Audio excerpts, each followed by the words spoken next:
Hey guys, tonight we're stepping into the shadowy world of Victorian London, where gas lamps flicker against fog-shrouded windows and thousands of restless souls pace their bedrooms, counting sheep that never seem to work.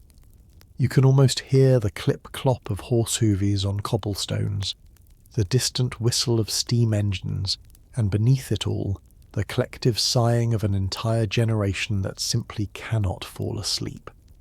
The story may solve mysteries you never had an explanation for, about why we still struggle with sleep today. So before you explore the story with me, please take a moment to help me subscribe to the channel, like and share this video, or maybe leave a comment below.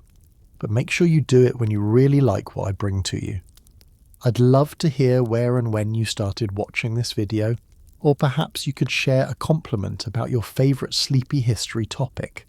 Now let's keep the lights as soft as possible. Turn on the fan for a gentle sound to help the story feel more emotional, and let's embark on tonight's journey together. You find yourself walking down a narrow Victorian street at 2 a.m, your footsteps echoing against the damp brick walls. Through countless windows you glimpse the warm glow of oil lamps and candles, not because people are reading or working, but because they simply cannot sleep. This is 1870s London, and you're witnessing the beginning of what historians would later call the Great Insomnia Epidemic. The air tastes of coal smoke and dampness as you pause beneath a flickering gas lamp. From the house beside you comes the soft murmur of voices. A mother reading aloud to her restless children, her voice weary from nights of broken sleep. Across the street, a gentleman in his nightgown paces before his window, hands clasped behind his back, his silhouette a testament to another sleepless night in an increasingly sleepless city. You're standing at the epicenter of a phenomenon that would spawn an entire industry of bizarre sleep cures, each stranger than the last. In your modern world, you might reach for melatonin or count on your smartphone's sleep tracking app, but these Victorian insomniacs had no such luxuries. Instead, they turned to remedies that ranged from mildly peculiar to downright dangerous, creating a marketplace where desperation met entrepreneurial creativity in the most unexpected ways. The woman next door finally closes her book with a soft thud. Through her window, you watch as she prepares what appears to be a steaming cup of something that definitely isn't tea. Steam rises from the liquid, carrying an aroma that makes your nose wrinkle. It's her nightly concoction of heated milk mixed with a few drops of laudanum, a opium-based tincture that every respectable household kept in their medicine cabinet. She doesn't know it yet, but she's participating in what will become one of the most widespread and problematic sleep remedies of her era. As you continue down the street, you notice how many windows remain illuminated despite the late hour.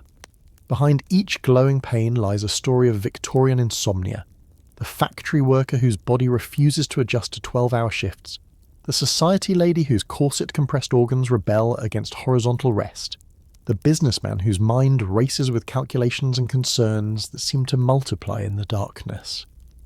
The irony isn't lost on you that this is the same era that gave birth to the phrase sleeping like a baby. Yet everywhere you look, adults are struggling with rest that should come naturally. A constable walks his beat, nodding knowingly at the illuminated windows. He's seen this pattern night after night, understanding that insomnia has become as common as the fog that rolls in from the Thames. You pause at a corner where a hand-painted sign advertises Dr. Morrison's guaranteed sleep tonic, relief in every bottle. Tomorrow, when the sun rises, this very corner will bustle with desperate customers seeking that promised relief, willing to try anything that might grant them the precious gift of uninterrupted slumber. The gas lamp above sputters and dims, casting dancing shadows that seem to mirror the restless movements happening behind all those wakeful windows. You're about to embark on a journey through the strangest chapter in sleep medicine history, where Victorian ingenuity, desperation, and a healthy dose of quackery combined to create remedies that would make your modern doctor either laugh or cringe. As the church bells chime 3 o'clock, you realise that your exploration of Victorian insomnia cures is just beginning. and the solutions people tried were far more creative, dangerous, and bizarre than you could ever imagine. You step into the bustling heart of industrial London, where the very forces that promise progress and prosperity have conspired to rob an entire generation of peaceful sleep. The year is 1875, and you're witnessing the birth of what medical professionals are beginning to call the modern sleep crisis, though they have no idea just how modern their problems will prove to be. The morning air vibrates with the thunderous rhythm of steam hammers from nearby factories, a sound that doesn't cease until well past midnight. You follow a group of bleary-eyed workers as they trudge toward the textile mills, their faces bearing the telltale signs of chronic sleep deprivation. These aren't isolated cases of individual insomnia. Entire neighbourhoods are caught in the grip of collective sleeplessness, and the reasons are multiplying faster than anyone can count them. Gaslighting, that marvel of Victorian engineering, burns bright through the night across the city. You pause beneath one of these hissing fixtures and realise something that the Victorians are only beginning to understand. Artificial light is tricking their bodies into believing night is day. For thousands of years, humans rose and slept with natural light cycles, but now you're watching the first generation in history to experience widespread light pollution. The soft, warm glow that seemed so civilized is actually disrupting circadian rhythms that evolved over millennia. A horse-drawn omnibus rattles past, its iron wheels striking cobblestones with a harsh percussion that echoes off brick buildings. Urban noise has reached unprecedented levels, and you notice how people flinch slightly at each sharp sound, their nerves already frayed from insufficient rest. The city never truly sleeps anymore, and neither, it seems, do its inhabitants. You follow the scent of coal smoke to a residential area where families crowd into cramped tenements. Through thin walls, you can hear crying babies, coughing fits, and the restless movements of people trying to find comfort on straw mattresses. Overcrowding has created a symphony of human sounds that makes peaceful sleep nearly impossible. A mother rocks her infant while trying to quiet two older children who share a single bed. Sleep has become a luxury that poverty cannot afford. The social changes are just as disruptive as the physical ones. You observe a middle-class businessman hurrying past, his mind clearly racing with concerns that would have been unthinkable to his grandfather. The pace of commerce has accelerated dramatically. Telegraphs demand instant responses, railroad schedules must be precisely maintained, and financial markets fluctuate with breathtaking speed. Modern life, it seems, has no patience for the natural rhythms of rest and wakefulness. Women face their own unique challenges in this changing world. You watch a lady navigate the street in a corset so tightly laced that deep breathing appears difficult even while standing. Historians still argue whether Victorian fashion or Victorian medicine contributed more to women's sleep disorders, but the evidence suggests both played significant roles. The ideal feminine figure requires compression that makes lying down uncomfortable, while medical theories about female hysteria often blame sleeplessness on everything from reading novels to expressing opinions. Factory schedules have created an entirely new category of sleep disruption. You observe workers streaming from a mill during what should be evening hours, their shifts extending well into natural sleep time.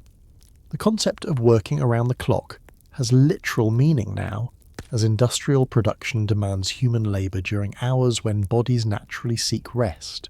Some factories operate continuously, creating a workforce that must fight their biological programming to remain productive. Coffee houses have multiplied throughout the city, and you notice how many customers appear to be medicating their exhaustion with increasing doses of caffeine. What began as a pleasant social beverage has evolved into a necessity for maintaining consciousness during daylight hours. The cycle becomes self-perpetuating. Caffeine provides temporary alertness, but makes nighttime sleep even more elusive.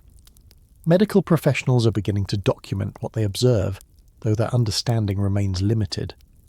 You overhear a physician discussing cases with a colleague.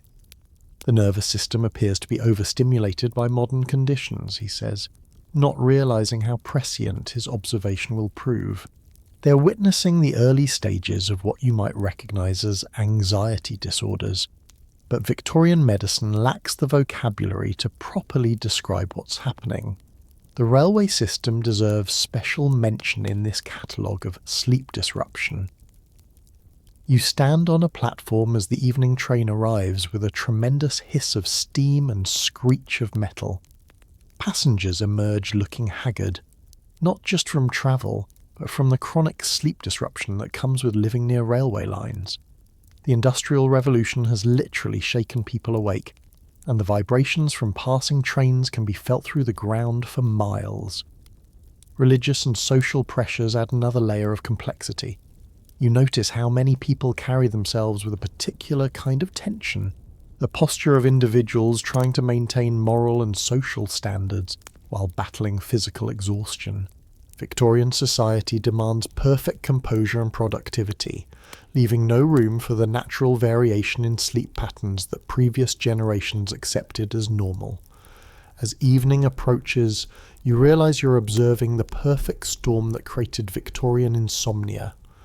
Artificial light confusing natural rhythms, industrial noise preventing deep rest, social stress accelerating mental activity, physical discomfort from fashion and crowding, and stimulants masking but not solving the underlying problem.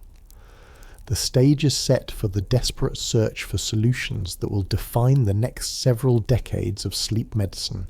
You find yourself in the bustling marketplace of Victorian entrepreneurship, where the scent of desperation mingles with the aroma of mysterious herbal concoctions. The morning fog lifts to reveal a world transformed by commerce. Every street corner seems to sprout another vendor promising the miracle cure that will finally grant peaceful slumber to the sleep-deprived masses. A colourfully painted wagon rolls to a stop near the town square, its sides adorned with testimonials written in flowing script. Mrs. Henderson of Yorkshire slept like an angel after just one bottle. The proprietor, a gentleman with an impressive moustache, an even more impressive sales pitch, begins setting up his display. You watch as bottles of various shapes and sizes emerge from velvet-lined cases, each label more fantastical than the last.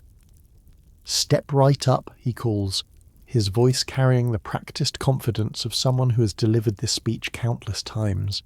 Professor Nightingale's ethereal sleep elixir, compounded from rare herbs gathered under the full moon. You notice how quickly a crowd gathers, faces drawn with fatigue, eyes bright with hope. These aren't gullible fools. They're intelligent people pushed to desperation by weeks or months of inadequate rest. The bottles themselves tell fascinating stories. You examine one labelled Morpheus's Blessing, an amber liquid that promises to gently coax the most stubborn mind into peaceful repose. The ingredient list, printed in tiny script, includes laudanum, alcohol, and what appears to be ground pearls. Another concoction, the Sandman's Kiss, boasts extracts of poppy, hops, and something mysteriously called Essence of Twilight. Patent medicine has become a legitimate industry, complete with manufacturing facilities and distribution networks that would impress modern pharmaceutical companies. You follow a delivery wagon to a warehouse where workers bottle thousands of doses daily. The operation is surprisingly sophisticated. Quality control measures ensure consistent colour and consistency, even if the actual medicinal value remains questionable. The marketing materials reveal the psychology of Victorian insomnia perfectly. You pick up a pamphlet advertising Dr. Slumberland's guaranteed rest tonic and notice how it addresses specific fears. For the businessman whose racing mind won't quiet, for the mother whose children's needs disturb her natural rhythms, for the scholar whose books keep him wakeful past midnight. Each demographic receives its targeted solution, though the actual contents vary little from bottle to bottle. Testimonials provide the social proof that Victorian consumers crave. You read letter after letter describing miraculous transformations, factory workers who finally found rest despite the noise, society ladies who overcame their nervous disorders, elderly gentlemen who rediscovered the sleep of their youth. Whether these testimonials are genuine or manufactured matters little. They create the narrative that desperate insomniacs want to believe. The pricing strategies reveal sophisticated market segmentation. Common folks' sleep remedy sells for a few pence, while Lord Dreamwell's noble slumber solution commands prices that would feed a working family for a week. The ingredients might be identical, but the packaging and marketing justify dramatic price differences. Victorian class consciousness extends even to sleep aids. You observe the sales process with fascination.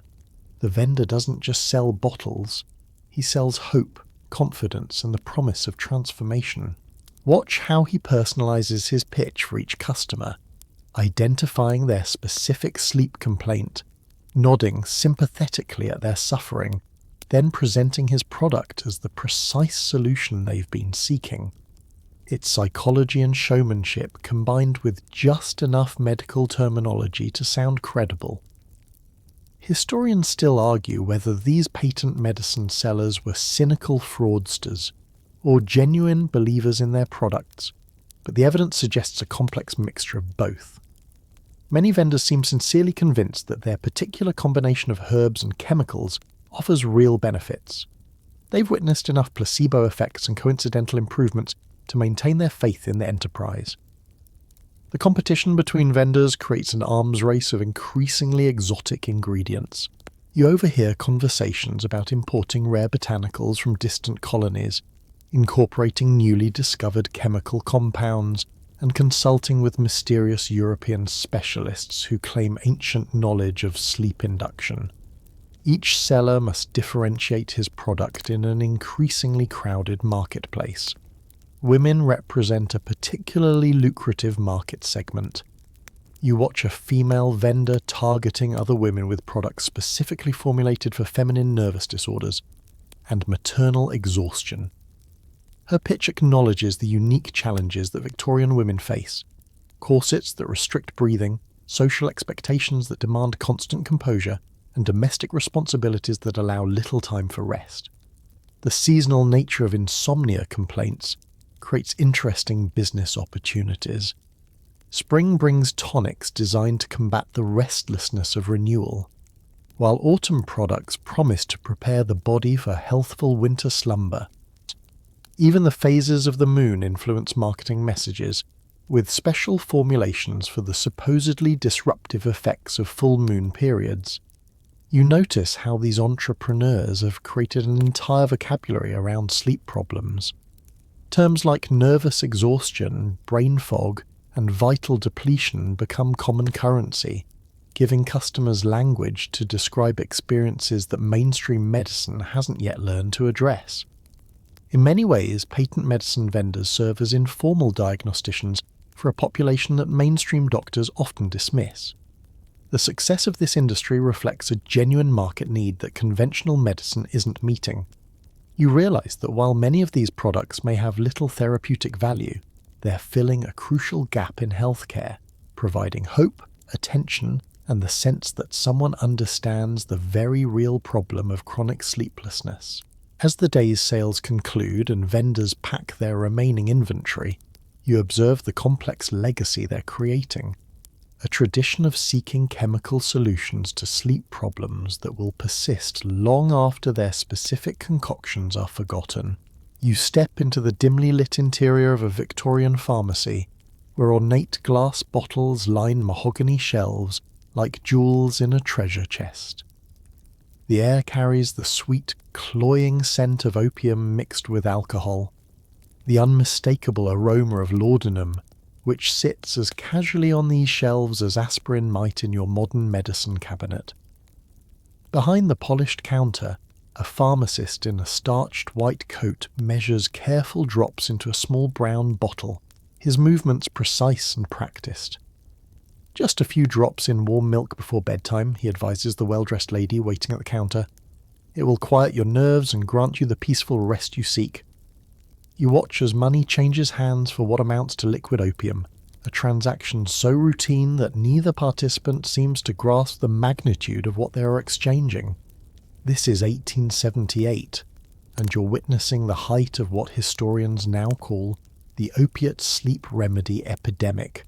The popularity of opium-based sleep aids reflects both medical ignorance and desperate necessity. You follow another customer as she leaves the pharmacy, her precious bottle carefully tucked into her reticule. She's a respectable middle-class housewife who would be horrified at the suggestion that she's using illegal drugs, yet the laudanum in her possession contains more opium than many modern street drugs. The Victorian mind draws careful distinctions between medicine and addiction that seem almost quaint from your perspective. Laudanum represents the aristocrat of sleep remedies. You examine a beautifully etched bottle that once belonged to a prominent physician.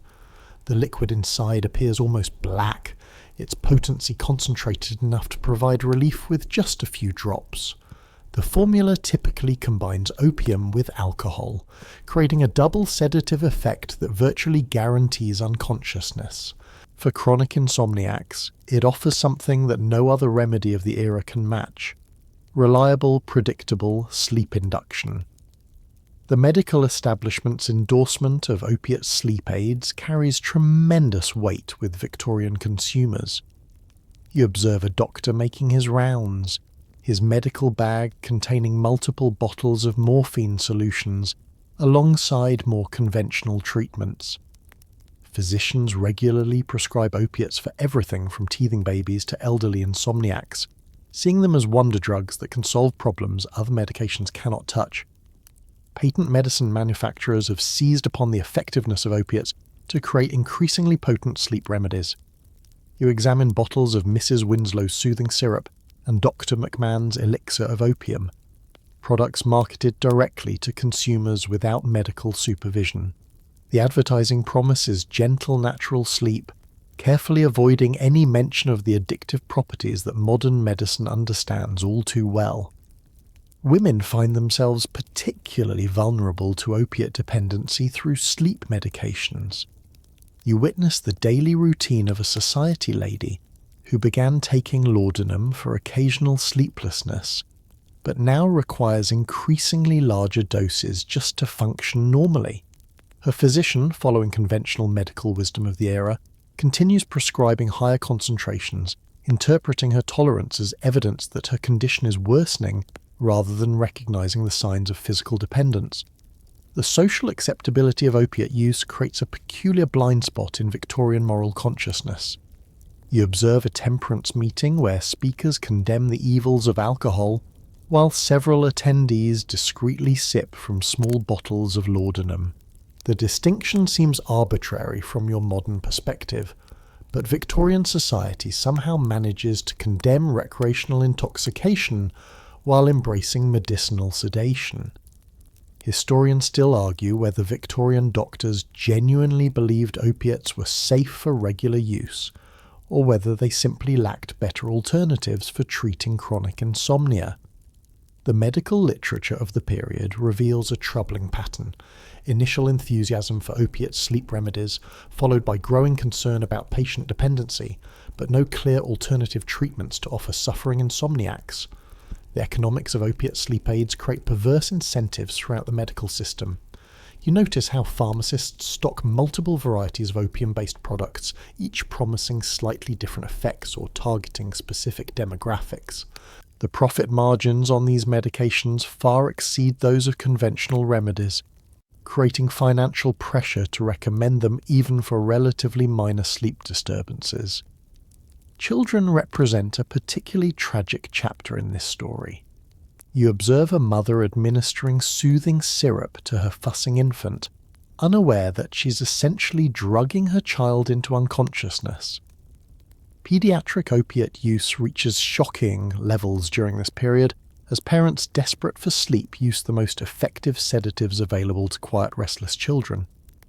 The withdrawal effects of opiate sleep aids often masquerade as worsening insomnia, creating a vicious cycle that traps users in escalating dependency. You witness a businessman who originally sought treatment for mild sleeplessness, but now experiences severe anxiety and agitation whenever he attempts to reduce his morphine consumption. His doctor, lacking understanding of withdrawal symptoms, interprets these effects as evidence that higher doses are medically necessary. Military veterans introduce another dimension to opiate sleep aid use. Soldiers returning from colonial conflict often arrive with both physical injuries and what you might recognize as post-traumatic stress disorder. Opium provides relief from both pain and nightmares, making it seem like an ideal solution for veterans struggling to readjust to civilian sleep patterns. The medical establishment eagerly prescribes these medications without understanding their long-term consequences. The international opium trade helps explain why these powerful drugs are so readily available in Victorian Britain. You realise that the same commercial networks that bring tea from India and silk from China also deliver massive quantities of raw opium to British pharmaceutical manufacturers. The economic and political interests that support this trade make it unlikely that anyone in authority will question the wisdom of widespread opiate prescribing. Quality control represents a significant problem in this unregulated market. You examine bottles from different manufacturers and notice dramatic variations in potency and purity. Some preparations contain barely enough opium to have any effect, while others are concentrated enough to cause accidental overdoses. Consumers have no way to judge what they are actually purchasing. As you observe the daily patterns of opiate-dependent Victorians, you begin to understand how a generation that sought simple sleep solutions instead created the foundation for modern drug addiction problems. You enter a peculiar workshop where the air crackles with static electricity and mysterious humming sounds emanate from brass contraptions that look like they belong in a mad scientist's laboratory. The inventor, a gentleman with wild hair and ink-stained fingers, gestures proudly towards his latest creation. A bed surrounded by magnets, copper coils, and what appears to be a small steam engine. Welcome to the world of Victorian magnetic sleep therapy, where the mysteries of electromagnetism meet the desperation of chronic insomnia. Behold, the inventor declares, his eyes gleaming with evangelical fervour, the magnetic sleep induction chamber, harnessing the very forces that govern the cosmos to restore natural slumber. You watch as he demonstrates the device on a willing volunteer, who lies nervously on a bed while magnets spin overhead and electrical currents pulse through copper wires embedded in the mattress. The theory, he explains with scientific confidence, is that human sleep patterns are governed by magnetic fields, and artificial magnetism can realign disrupted biological rhythms. The magnetic sleep movement draws inspiration from recent discoveries in electromagnetism that have captivated the Victorian imagination. You observe other inventors presenting their own variations: magnetic pillows filled with iron filings, electromagnetic headbands that supposedly synchronize brainwaves, an elaborate apparatus that generates what inventors call therapeutic magnetic storms around the sleeping subject. Each device promises to tap into fundamental forces of nature that conventional medicine supposedly ignores. Franz Anton Mesmer's earlier work with animal magnetism provides historical precedent for these mechanical approaches to sleep induction. You examine pamphlets describing how magnetic fields can influence the invisible fluids that Victorian science believes flow through human bodies. While Mesmer's original theories about hypnotic trances have evolved, inventors have adapted his magnetic concepts specifically for sleep disorders, creating devices that claim to manipulate these mysterious bodily forces. The variety of magnetic sleep devices reflects impressive Victorian mechanical ingenuity.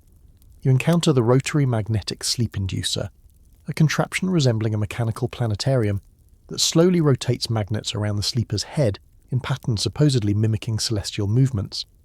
Another device, the electromagnetic pulse chamber, delivers precisely timed magnetic impulses designed to gradually slow brain activity from waking consciousness into natural sleep rhythms. Electrical components add another layer of complexity to these therapeutic machines. You observe the galvanic sleep stimulator, which delivers mild electrical currents to specific points on the body while the subject attempts to fall asleep. The inventor explains that electricity can rebalance the nervous humours and discharge accumulated mental tension, concepts that sound scientific enough to convince desperate insomniacs to try almost anything. The testimonials surrounding magnetic sleep therapy reveal the powerful placebo effects that these elaborate devices can generate. You read accounts of chronic insomniacs who experienced immediate improvement after using magnetic beds, electromagnetic helmets, or vibrating magnetic chambers. Whether the devices actually work matters less than the psychological impact of undergoing such an impressive and scientific-seeming treatment procedure. Historians still argue whether magnetic sleep therapy represents genuine scientific inquiry or elaborate quackery, but the evidence suggests that many inventors sincerely believed in their theories.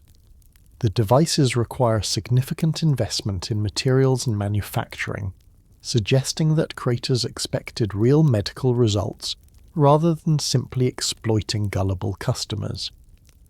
Victorian scientific understanding of magnetism and electricity remains primitive enough that these theories seem plausible to educated people. The social ritual surrounding magnetic sleep treatment adds therapeutic value beyond any physical effects the devices might produce. You witness a typical session. The patient arrives at a specially designed clinic, receives a thorough consultation about their sleep patterns, and undergoes what amounts to a technological ceremony involving impressive machinery and scientific-sounding procedures. The attention and care embedded in this process provides psychological benefits that home remedies cannot match. Women represent a particularly important market for magnetic sleep devices. You observe female patients who find these technological treatments more socially acceptable than pharmaceutical approaches that might carry moral implications. Magnetic therapy offers a natural solution that aligns with Victorian beliefs about feminine sensitivity to environmental influences. Many devices are specifically marketed to address feminine nervous disorders and maternal sleep disruptions. The mechanical complexity of some magnetic sleep devices reaches almost comical extremes. You encounter the celestial magnetism replicator, a room-sized machine that attempts to recreate the magnetic effects of planetary alignments through an elaborate system of rotating magnetic spheres.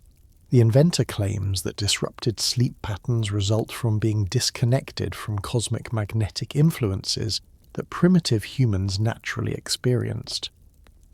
Combination devices represent the logical extreme of Victorian magnetic sleep therapy.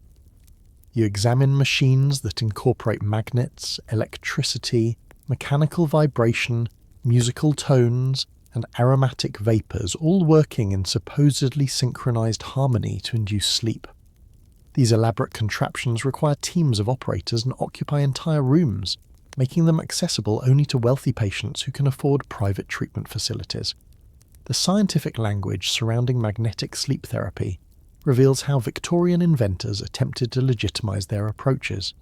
You read technical manuals describing magnetic field densities, electromagnetic resonance frequencies, and galvanic current intensities with impressive precision. The mathematical formulas and scientific terminology create an aura of legitimate research that helps distinguish these devices from obviously fraudulent patent medicines.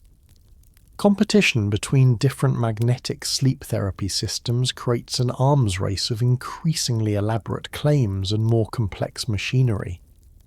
Each inventor must differentiate his approach from competitors, leading to innovations like reversible polarity chambers, harmonic magnetic oscillators, and synchronized electromagnetic pulse generators.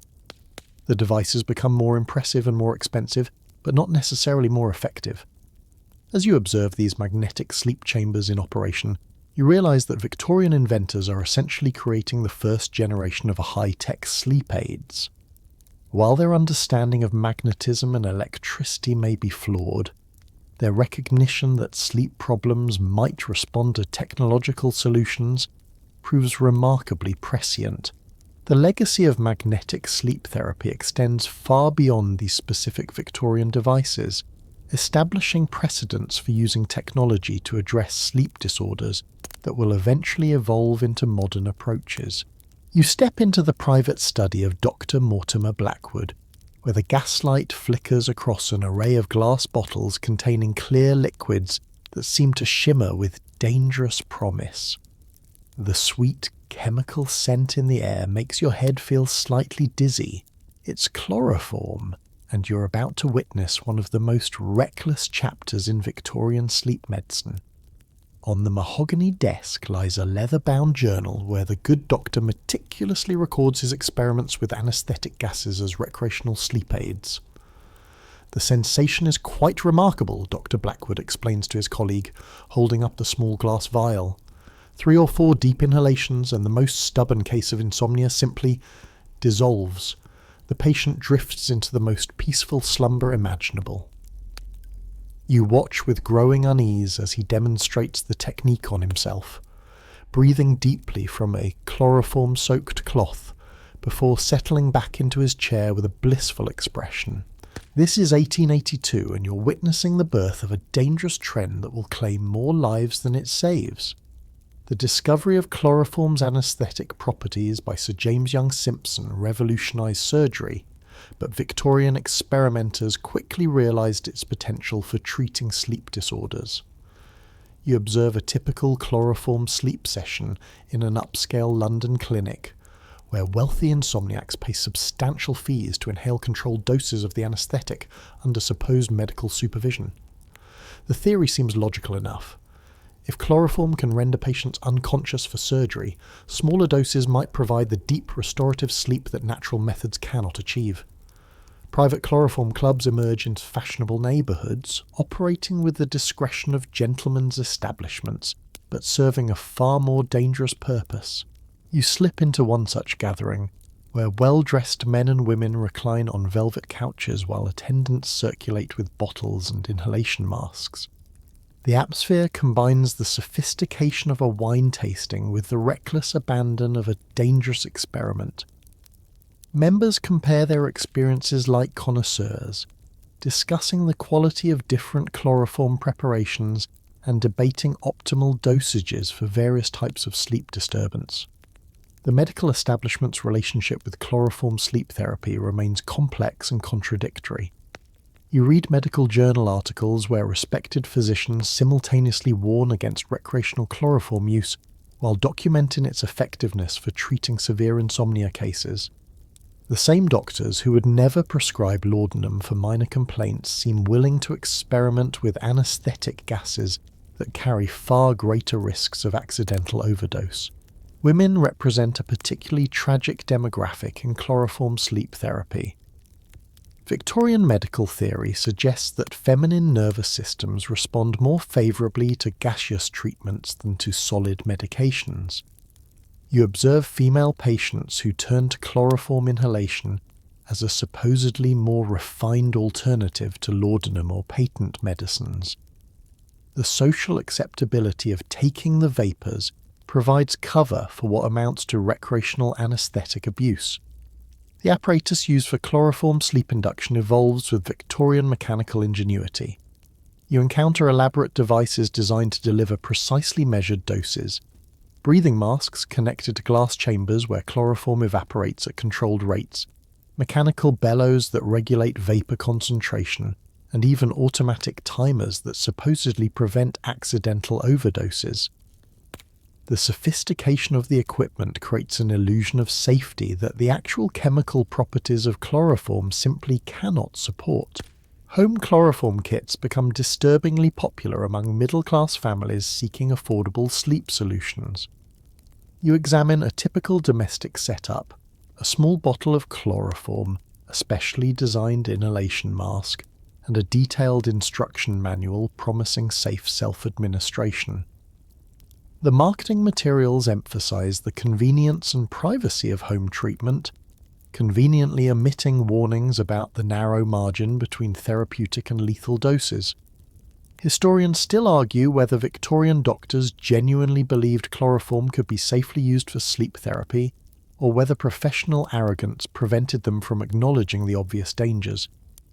The medical literature reveals a pattern of initial enthusiasm followed by growing concern as unexplained deaths accumulate among patients using chloroform sleep aids. The international nature of chloroform experimentation creates a dangerous exchange of ideas and techniques. You discover correspondence between British, French, and German physicians sharing their experiences with anesthetic sleep therapy. Each national medical community contributes its own variations and innovations, creating a global network of chloroform experimentation that operates largely outside conventional medical oversight. Quality control represents an enormous problem in the chloroform sleep industry. You examine bottles from different suppliers and notice dramatic variations in purity and concentration. Some preparations contain barely enough chloroform to have sedative effects, while others are concentrated enough to cause immediate unconsciousness or death. Consumers have no reliable way to judge the strength of what they're purchasing. The social ritual surrounding chloroform sleep therapy adds an element of ceremony that enhances its psychological appeal. You witness a typical session. Patients arrive at specialized clinics, undergo consultation with attendants who wear medical-looking uniforms, and participate in elaborate preparation rituals involving special clothing, breathing exercises, and environmental controls. The theatrical elements help justify the substantial fees while creating expectations that enhance whatever placebo effects the treatment might provide. Children become victims of chloroform sleep therapy through parental desperation and medical ignorance. You observe pediatric cases where doctors prescribe chloroform inhalation for everything from teething discomfort to childhood insomnia. The tragic irony is that children's smaller body mass makes them particularly vulnerable to accidental overdoses, yet their inability to self-regulate dosage makes home treatment especially dangerous. The economic incentives surrounding chloroform sleep therapy create pressure to ignore mounting safety concerns. You notice how medical practitioners who invest in expensive chloroform equipment and specialized facilities have financial motivations to continue promoting the treatment despite accumulating evidence of its dangers. The substantial fees that wealthy patients will pay for exotic sleep remedies make it difficult for practitioners to abandon lucrative chloroform practices.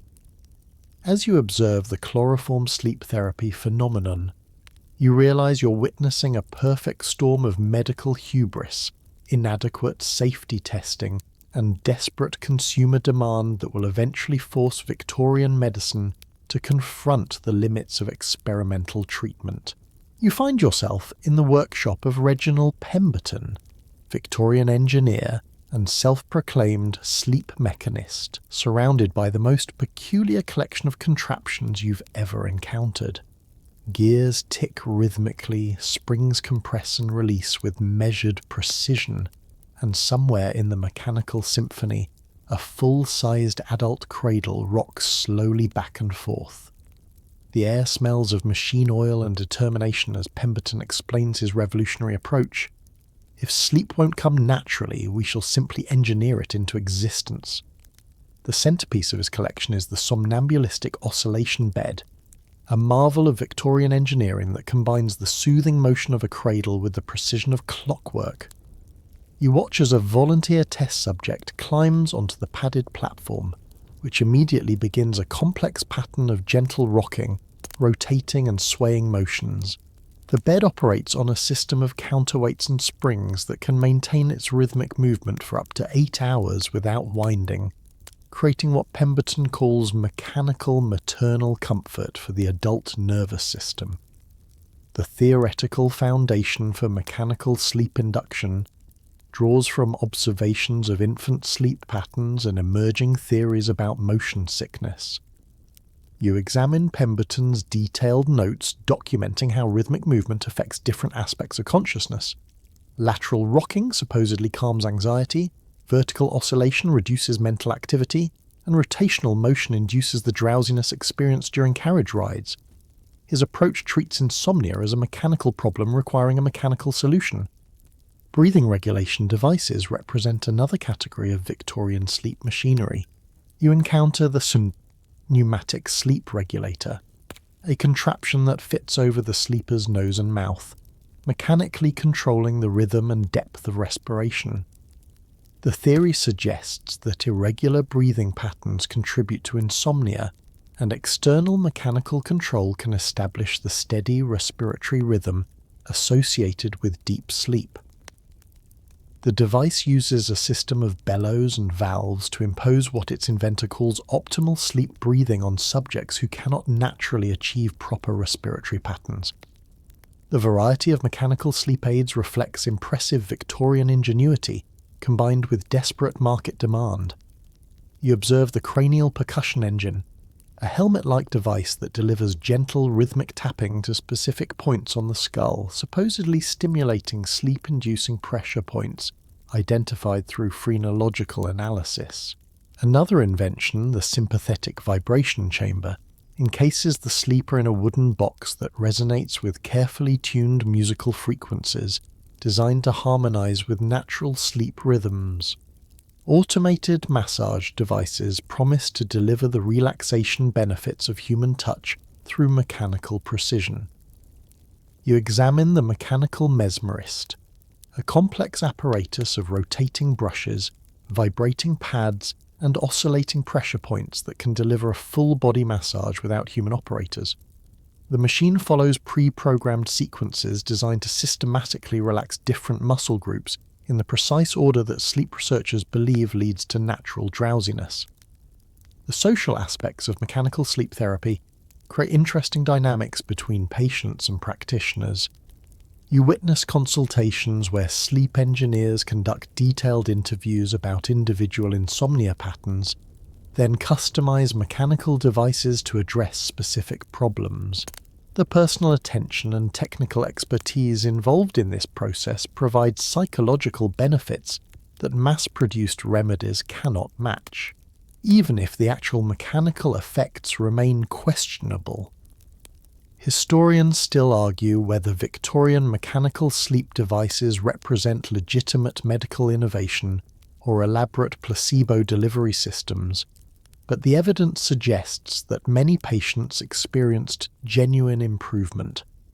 The combination of rhythmic motion, focused attention, and ritualized treatment procedures creates conditions that can genuinely promote relaxation, regardless of whether the specific mechanical theories prove correct. Women's mechanical sleep aids often incorporate elements of domestic comfort and feminine aesthetics. You observe specially designed devices that resemble elegant furniture rather than medical equipment. Rocking chairs with hidden clockwork mechanisms, musical jewelry boxes that play sleep-inducing melodies while delivering gentle vibrations, and decorative fans that create precisely controlled air currents designed to promote drowsiness through temperature regulation. The economics of mechanical sleep therapy requires substantial initial investment, but promises long-term profits through equipment rental and maintenance services.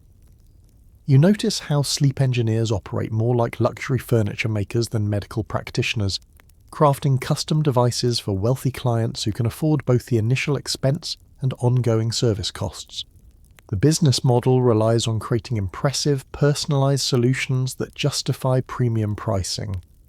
Competition between mechanical sleep innovators drives increasingly elaborate and specialized devices. You encounter machines designed for specific demographics. The commercial traveler's portable sleep oscillator for businessmen who need rest while away from home. The maternal slumber assistant for new mothers requiring rest between infant feedings, and the scholar's contemplative rest engine for academics whose mental activity prevents natural sleep onset. Quality control in mechanical sleep devices varies dramatically between manufacturers. You examine products ranging from precisely engineered clockwork mechanisms that operate reliably for years to crude contraptions that break down after a few uses. The lack of standardized testing means that consumers must rely on manufacturer claims and testimonials to evaluate device effectiveness and safety. The noise factor creates an ironic problem for many mechanical sleep aids. You observe how devices intended to promote quiet rest often generate their own sounds: clicking gears, creaking springs, humming motors, and rhythmic mechanical movements. Some inventors embrace this acoustic element, arguing that predictable mechanical sounds provide the auditory consistency that promotes sleep, while others struggle to create silent operation. Combination devices represent the logical extreme of Victorian mechanical sleep engineering. You encounter the comprehensive slumber automation system, a room-sized installation that coordinates rocking motions, breathing regulation, temperature control, acoustic therapy, and gentle massage through an elaborate system of gears, pulleys, and timing mechanisms. The device requires a dedicated operator and occupies an entire bedroom, making it accessible only to the wealthiest patients. As you observe these mechanical sleep contraptions in operation, you realize that Victorian engineers are pioneering approaches to sleep disorders that will eventually evolve into modern technologies, even if their specific implementations seem charmingly primitive from your perspective. You step through the ornate entrance of Coldwater Springs hydropathic establishment, where the sound of rushing water mingles with the muffled groans of patients undergoing what Victorian medicine optimistically calls the water cure. Steam rises from treatment rooms while attendants wheel barrel after barrel of ice toward the bathing chambers. The marble floors gleam with moisture, and everywhere you look, people in wet sheets shuffle about like ghostly figures in a particularly damp purgatory. Dr. Vincent Priestnitz's revolutionary hydropathic theories have spawned an entire industry of water-based sleep treatments that range from mildly uncomfortable to genuinely torturous. You observe the morning routine at this fashionable spa. Patients awakened at dawn for ice-cold plunge baths, followed by hours wrapped in wet sheets, then alternating hot and cold shower treatments that supposedly shock their systems into proper sleep rhythms. The theory suggests that insomnia results from impure blood and nervous congestion that only aggressive water therapy can correct. The wet sheet pack represents the signature treatment of hydropathic sleep therapy. You watch as attendants wrap a fully clothed gentleman in sheets soaked with cold water, then cover him with layers of wool blankets. He'll remain in this soggy cocoon for the next 4 hours while his body temperature fluctuates wildly and his nervous system presumably resets itself. The expression on his face suggests that if this treatment cures his insomnia, it may be because he's too exhausted from the ordeal to stay awake. Cold water treatments reach extremes that seem designed more for punishment than therapy. You witness the Arctic sleep induction protocol, a treatment that begins with a scalding hot bath, followed immediately by immersion in water so cold that ice crystals float on the surface. Patients emerge blue-lipped and shivering, their bodies supposedly shocked into the kind of deep fatigue that guarantees unconsciousness. The medical theory claims that this temperature contrast reorganizes the vital forces and harmonizes the sleep-wake cycle. The social dynamics of hydropathic establishments create communities of suffering that bond patients through shared misery. You observe conversations between spa guests comparing their treatment experiences, who endured the longest cold plunge, whose wet sheet pack produced the most dramatic perspiration, which patients show the greatest improvement in sleep quality. The communal aspect of water cure therapy provides psychological support that individual treatments cannot offer. Women's hydropathic treatments often incorporate theories about feminine physiology that reflect Victorian medical prejudices. You witness female patients undergoing specialized procedures designed to address uterine congestion and ovarian excitability that supposedly contribute to sleep disorders. The treatments involve strategic application of hot and cold water to specific body regions, based on anatomical theories that modern medicine would find laughably incorrect, but that Victorian doctors present with complete scientific confidence. The architectural design of hydropathic facilities reflects the movement's ambitious therapeutic goals. You explore treatment rooms equipped with elaborate plumbing systems that can deliver water at precise temperatures and pressures. Some facilities feature artificial waterfalls for natural shower therapy, underground cold springs for earth cure immersion, and steam rooms that recreate the supposed therapeutic benefits of volcanic hot springs. Dietary restrictions accompany water treatments at most hydropathic establishments, creating comprehensive lifestyle interventions that extend far beyond simple water applications. You observe patients consuming meals consisting entirely of cold foods and room temperature water, based on theories that hot foods and warm drinks interfere with the body's natural cooling processes that supposedly promote sleep. The combination of physical discomfort and nutritional restriction creates conditions that might indeed produce exhaustion, though whether this constitutes therapeutic sleep remains questionable. Historians still argue whether hydropathic sleep treatments provided genuine medical benefits or simply created such physical stress that patients collapse from exhaustion. But contemporary testimonials suggest that many people experienced real improvement in their sleep patterns. The combination of physical challenge, social support, and removal from normal life stresses may have created conditions that actually promoted better rest, regardless of whether these specific water cure theories proved accurate. The economic model of hydropathic establishments requires substantial infrastructure investment, but generates impressive profits through extended patient stays. You notice how these facilities operate more like luxury hotels than medical institutions, offering weeks or months of residential treatment that appeal to wealthy patients seeking comprehensive solutions to chronic health problems. The spa atmosphere helps justify premium pricing while creating expectations of transformation and renewal. International variations in water cure therapy reflect different national approaches to sleep disorders and medical treatment. You encounter British facilities emphasizing cold water treatments that supposedly build character alongside curing insomnia, German establishments focusing on precise temperature control and scientific measurement, and American spas incorporating elements of frontier ruggedness into their therapeutic programs. The seasonal nature of hydropathic treatment creates interesting business challenges and opportunities. You observe how winter treatments emphasize indoor facilities and artificial temperature control, while summer programs take advantage of natural water sources and outdoor activities. Some establishments offer specialized winter sleep cures that use snow and ice as therapeutic agents, creating treatments that seem designed to make patients grateful for any warm, dry place to rest. Equipment innovation in hydropathic therapy produces increasingly sophisticated water delivery systems. You examine mechanical devices that can produce precisely controlled water jets, rotating shower heads that deliver therapeutic massage through water pressure, and timing mechanisms that automatically regulate temperature changes during treatment sequences.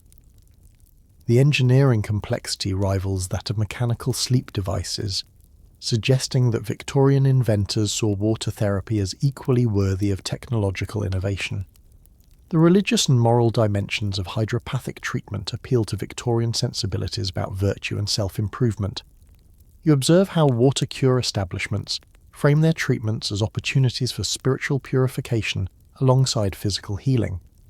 The emphasis on enduring discomfort for therapeutic benefit aligns with broader Victorian beliefs about the relationship between suffering and moral development. As you witness these elaborate water cure rituals, you realize that hydropathic sleep therapy represents Victorian medicine's attempt to harness natural forces for healing, even when those forces seem more likely to traumatize than cure the patients who endure them. You sit down to a peculiar Victorian dinner table where the evening meal has been carefully orchestrated according to the latest theories about digestive sleep science. The clock strikes precisely 6 o'clock as your host, Dr. Algernon Fitzhugh, explains that eating at any other time would disrupt what he calls the gastric sleep cycle. Before you lies an array of foods that seem chosen more for their supposed somnolent properties than their flavour. Warm milk infused with ground lettuce seeds, a porridge made from poppy-containing grains, and what appears to be a soup composed entirely of ingredients beginning with the letter S, because according to Dr. Fitzhugh's theory, sibilant foods promote slumber. The Victorian obsession with digestive timing reaches almost ritualistic proportions in households struggling with chronic insomnia. You observe families where every meal is scheduled according to complex calculations designed to optimize sleep onset. Breakfast at dawn to awaken the digestive fires, lunch precisely at noon to maintain gastric harmony, and dinner completed exactly 4 hours before intended bedtime to allow proper alimentary settlement. The dining room clock becomes as important as any medical instrument, marking not just time but the rhythm of hoped-for rest.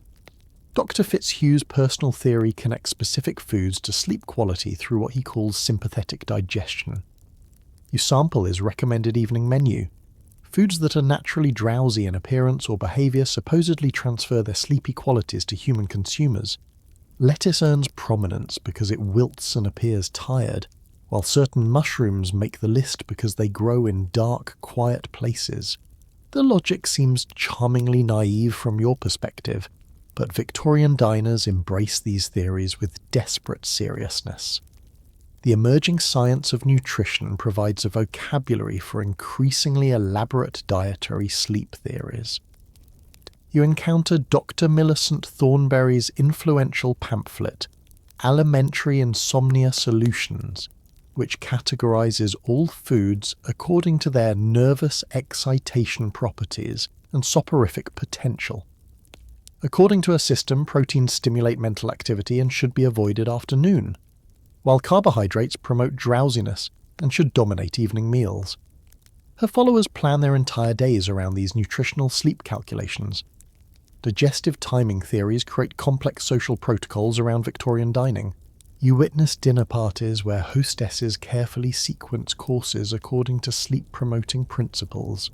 Light soups to prepare the stomach, bland middle courses to avoid excitement, and sweet desserts to encourage pleasant dreams.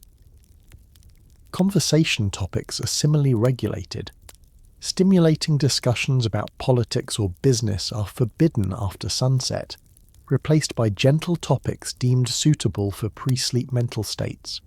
The patent medicine industry capitalizes on dietary sleep theories by creating specialized food products designed specifically for insomniacs.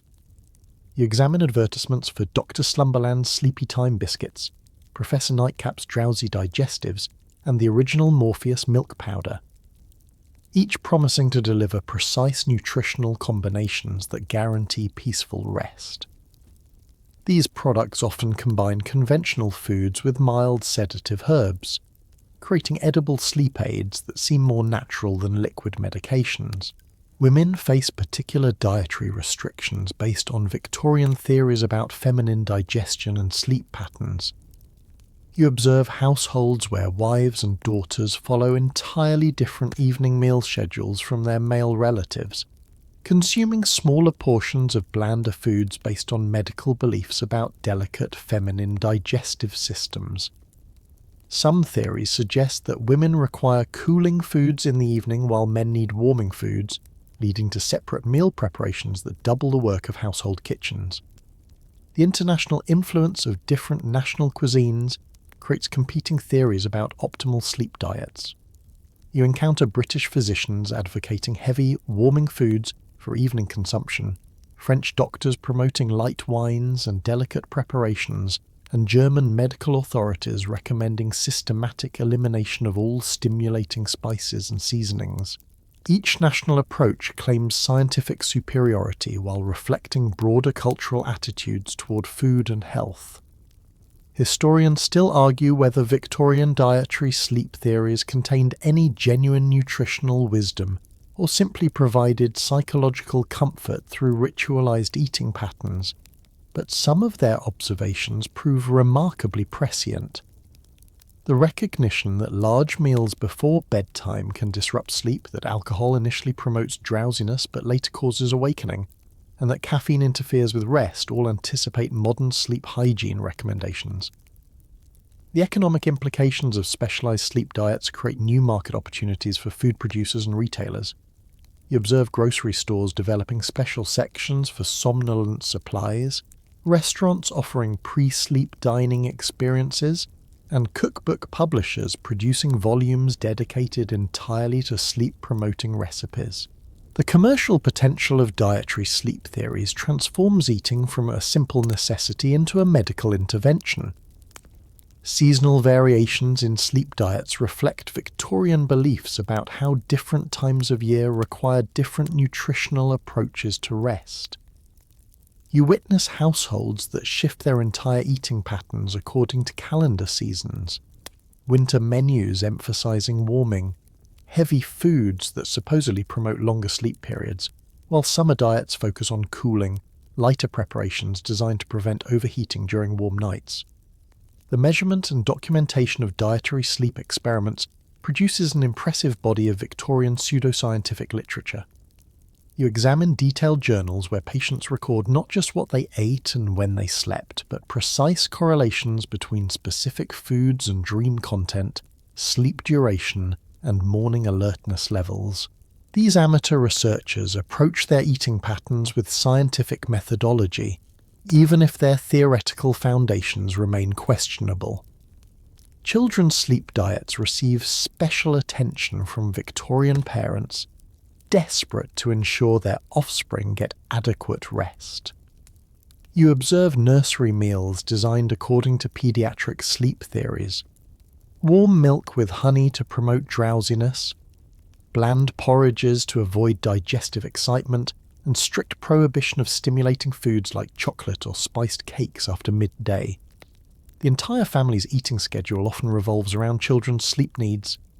As you finish Dr. Fitzhugh's carefully orchestrated meal, you realise that Victorian dietary sleep theories represent an attempt to transform the most basic human activities, eating, into a medical intervention that promises to solve the fundamental problem of sleeplessness through nutritional precision. You enter the dimly lit parlour of Madame Celestine's establishment, where velvet curtains block the afternoon sun and candles cast dancing shadows across mysterious apparatus arranged with theatrical precision.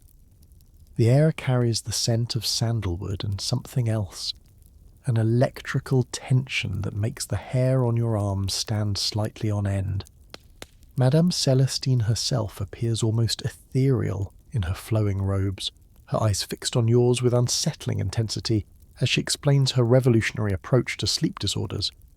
The mind controls the body, mon cher, and I control the mind. Mental magnetism represents the Victorian fusion of emerging psychology with ancient mystical traditions, creating a therapeutic approach that treats insomnia as a problem of mental energy rather than physical malfunction. You watch as Madame Celestine demonstrates her technique on a nervous gentleman who has suffered from sleeplessness for months. Her hands hover inches above his forehead, while she speaks in low, rhythmic tones about relaxation, peace, and the irresistible approach of natural sleep. Within minutes his breathing deepens and his eyes flutter closed, though whether from genuine magnetism or simple suggestion remains mysteriously unclear.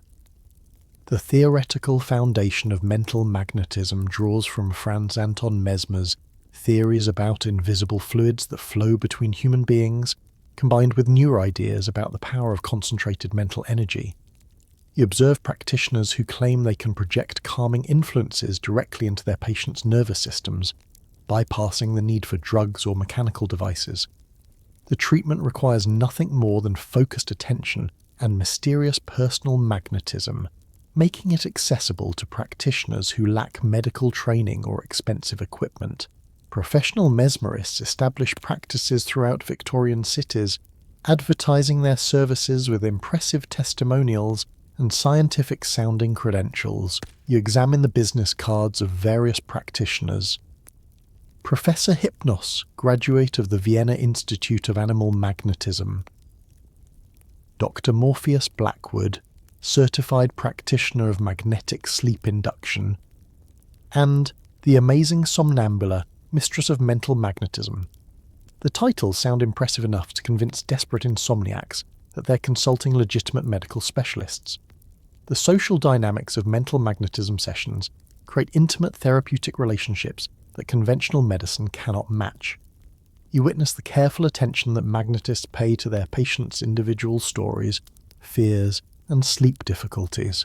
The treatment begins with extensive consultation about personal history, emotional states, and specific insomnia patterns, creating a level of personalized care that busy physicians rarely provide.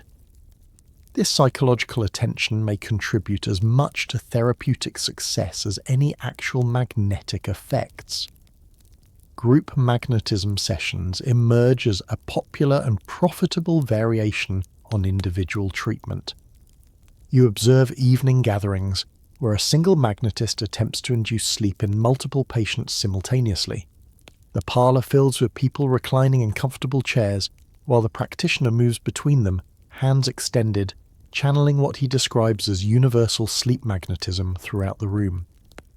The group setting creates social pressure to respond appropriately while reducing individual treatment costs. Women represent a particularly important demographic for mental magnetism practitioners. Victorian medical theory suggests that feminine nervous systems are naturally more susceptible to magnetic influences, making women ideal candidates for this type of treatment. You notice how many female magnetists establish practices specifically for other women, offering treatments in private settings that avoid the potential impropriety of male practitioners working with female patients. The apparatus used in mental magnetism sessions varies dramatically between practitioners, ranging from simple chairs and soothing decor to elaborate pseudo-scientific devices. You encounter magnetists who employ crystals, mirrors, metallic conductors, and specially designed furniture that supposedly focuses and amplifies their personal magnetic emanations. The more impressive the equipment, the higher the fees practitioners can command from patients seeking sophisticated treatment. Historians still argue whether mental magnetism represents legitimate early psychology or elaborate performance art, but the evidence suggests that many patients experienced genuine improvement in their sleep patterns. The combination of focused attention, relaxation techniques, and suggestion creates conditions that can actually promote better rest, regardless of whether practitioners possess any supernatural abilities. The training and certification of mental magnetists creates an informal medical specialty with its own schools, examinations, and professional standards. You discover institutes that teach magnetic sleep induction through courses lasting several months, complete with theoretical instruction, practical exercises, and supervised patient interaction.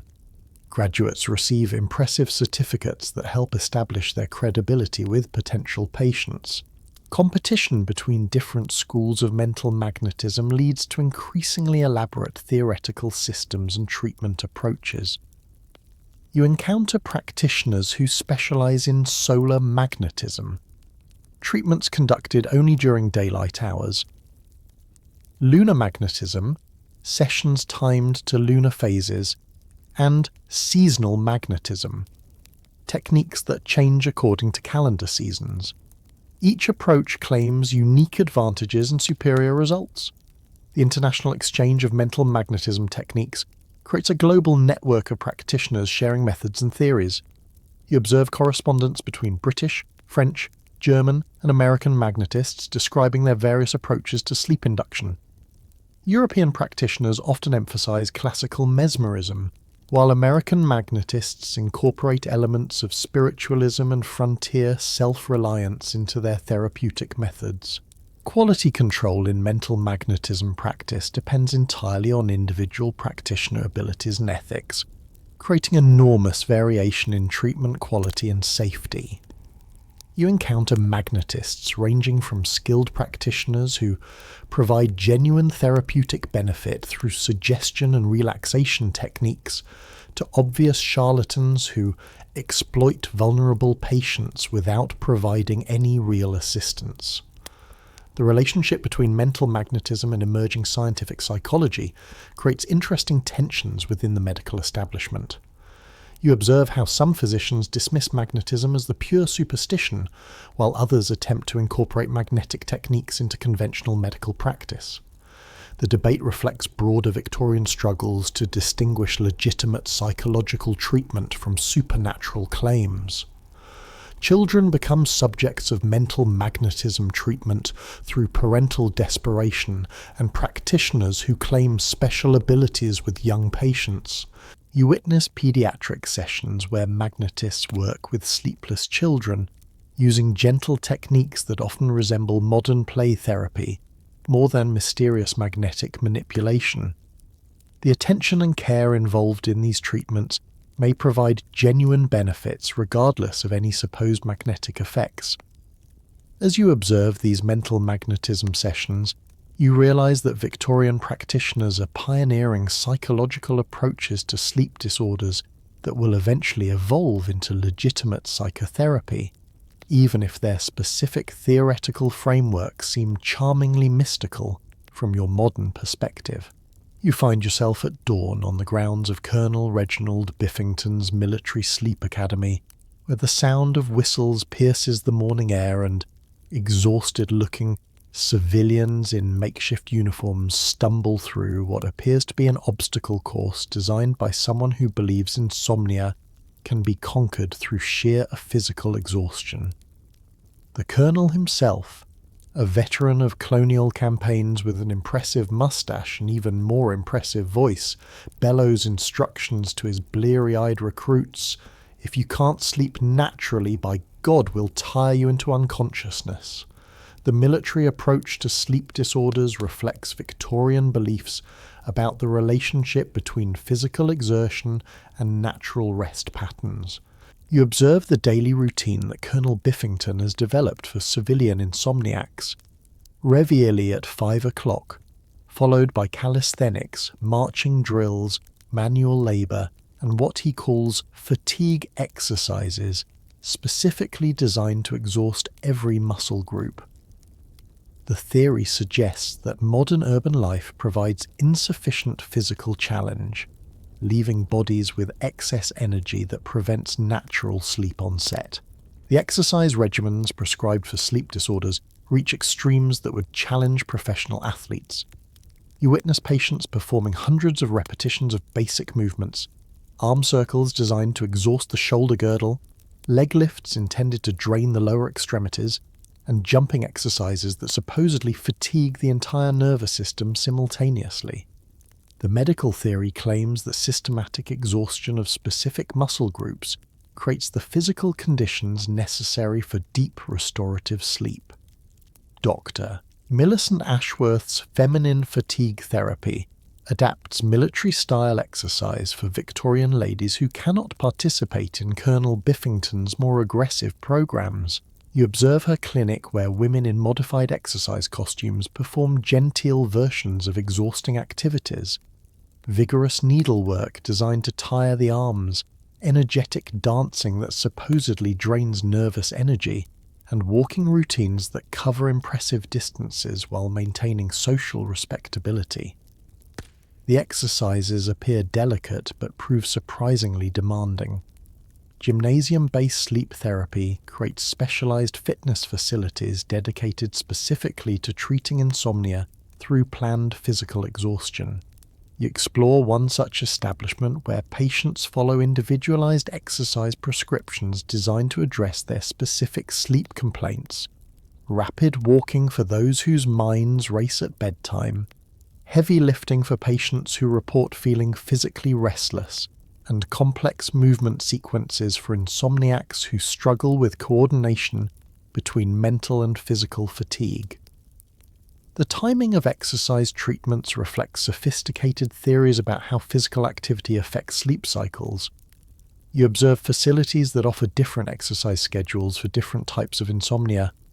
Morning workouts for patients who struggle with early awakening, afternoon sessions for those who experience evening restlessness, and even late-night exercise programs for people whose sleep schedules have become completely reversed.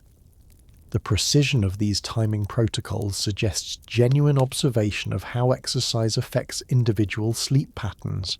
Outdoor exercise therapy takes advantage of Victorian beliefs about the health benefits of fresh air and natural environments. You follow groups of insomniacs on supervised hiking expeditions through countryside surrounding major cities, their guides leading them through increasingly challenging terrain designed to produce the kind of comprehensive exhaustion that indoor exercise cannot achieve. The combination of physical exertion and natural surroundings creates therapeutic conditions that many patients find more appealing than gymnasium-based programs. The social aspects of group exercise therapy provide psychological benefits beyond simple physical fatigue. You witness the camaraderie that develops between patients who share similar sleep struggles, encouraging each other through difficult workout sessions and celebrating improvements in both fitness and sleep quality. The group dynamic creates accountability and motivation that individual exercise prescriptions often lack.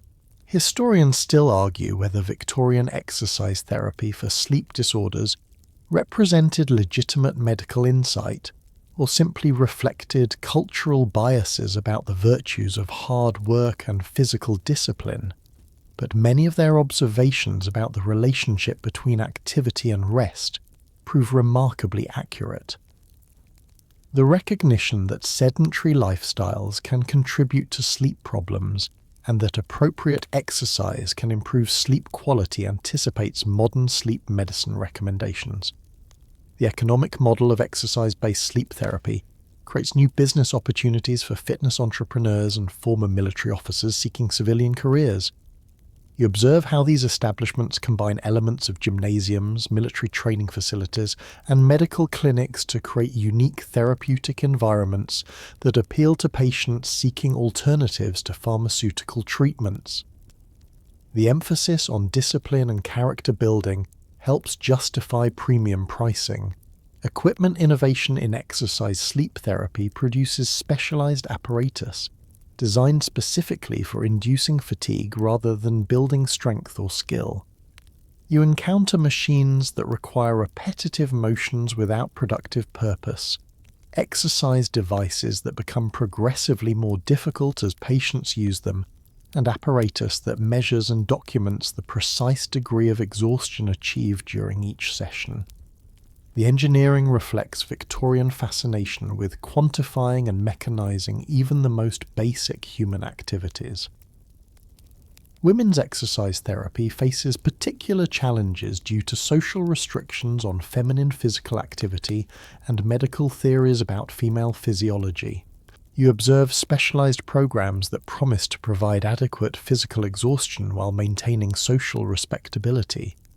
Exercises performed in private settings, movements that can be completed while wearing conventional clothing, and activities that avoid any appearance of masculine athleticism. The measurement and documentation of exercise-induced sleep improvement creates an impressive body of Victorian fitness literature. You examine detailed case studies where patients record their daily exercise activities alongside sleep duration, dream content, and morning alertness levels.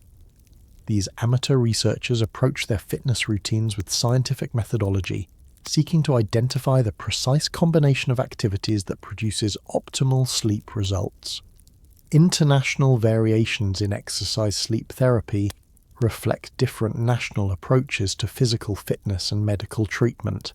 You encounter British programs emphasizing outdoor activities and military discipline, German establishments focusing on systematic gymnasium exercises and precise measurement, and American facilities incorporating elements of frontier ruggedness and competitive sports into their therapeutic programs.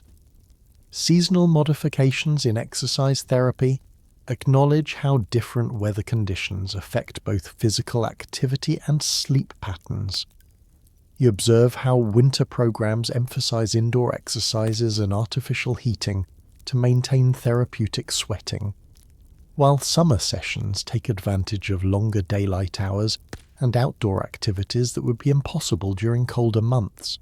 As you complete your own exhausting day at Colonel Biffington's Academy, you realize that Victorian exercise therapy for sleep disorders represents an intuitive understanding of the connection between physical activity and rest quality that modern sleep medicine has validated. even if their specific methods seem charmingly extreme from your perspective. You step into the Arctic sleep pavilion of Dr. Cornelius Winterbourne's Climate Therapy Institute, where your breath immediately forms visible clouds in the frigid air and attendants wearing fur-lined coats tend braziers that provide the only sources of warmth in this deliberately frozen chamber. The thermometer on the wall reads a shocking 15 degrees below freezing, while Dr. Winterbourne himself, bundled in what appears to be an entire polar bear, explains his revolutionary theory. The human sleep mechanism evolved in Ice Age conditions, and modern heating has disrupted our natural capacity for deep winter slumber. The temperature-based approach to sleep therapy reflects Victorian fascination with extreme climate manipulation as a medical intervention. You observe patients who have travelled hundreds of miles to experience Dr.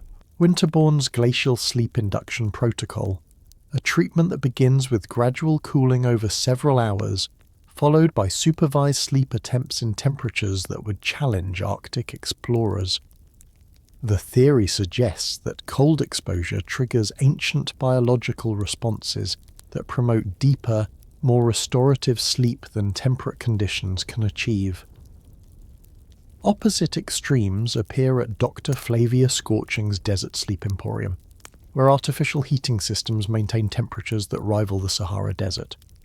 You enter treatment chambers where patients recline on specially designed beds, while heated air circulates around them at carefully controlled temperatures.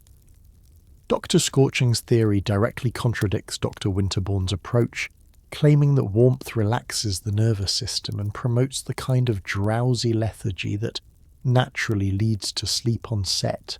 The competition between hot and cold sleep therapies creates bitter professional rivalries and passionate theoretical debates.